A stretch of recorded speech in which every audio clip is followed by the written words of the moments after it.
Welcome time travelers and welcome new time travelers.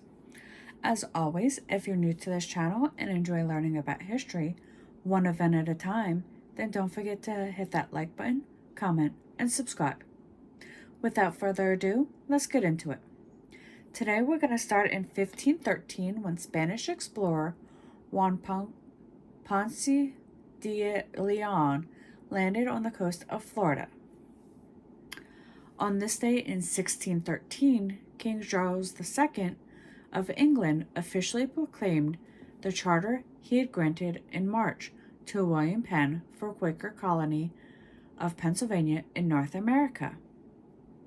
Moving on to 1865, when the face of advancing Union forces, Confederate troops evacuated Richmond, Virginia, the capital of Confederate States of America during the American Civil War.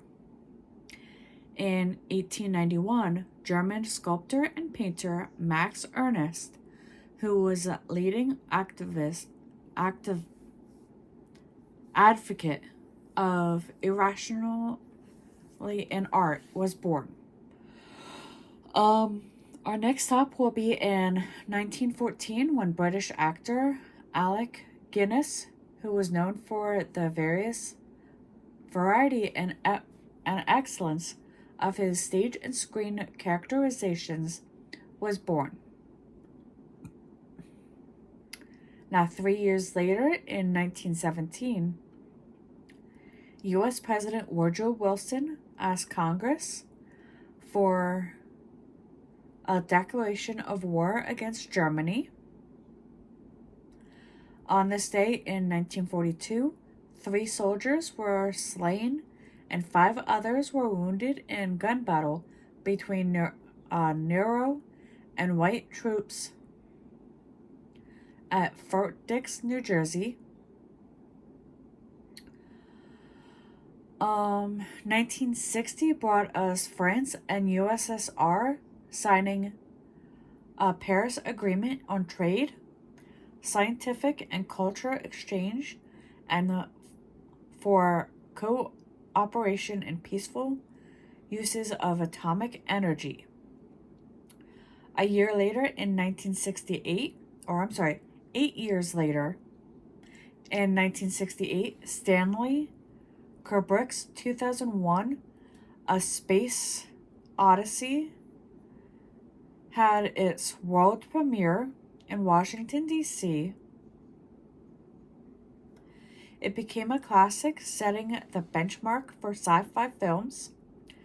10 years later, in 1978, the soap opera Dallas debuted as a 5-part miniseries on American television.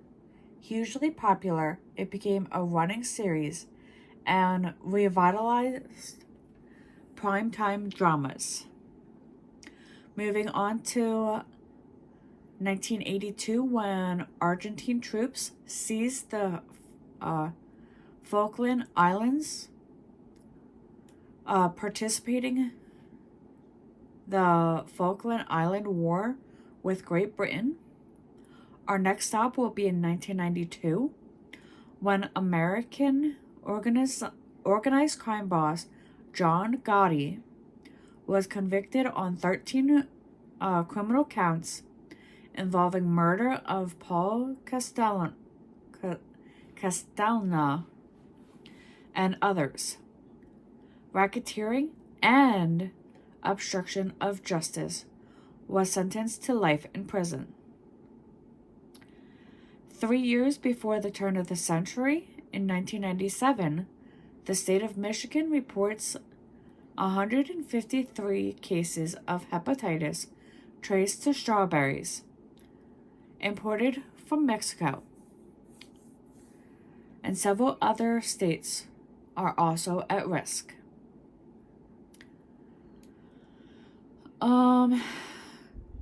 Bishop of Rome and head of the Roman Catholic Church from 1978, Pope John Paul II, who was the first non-Italian pope in 455 years, and the first from a Slavic country, passed away in the Vatican City on this day in 2005. And finally, on this day in 2015, Portuguese filmmaker Manuel de Oliveira, who was known for richly meditative and often self-reflective films that were frequently inspired by literary and theatrical work, passed away at the age of 106. And with this, we return to 2024 and our current history. Until next time.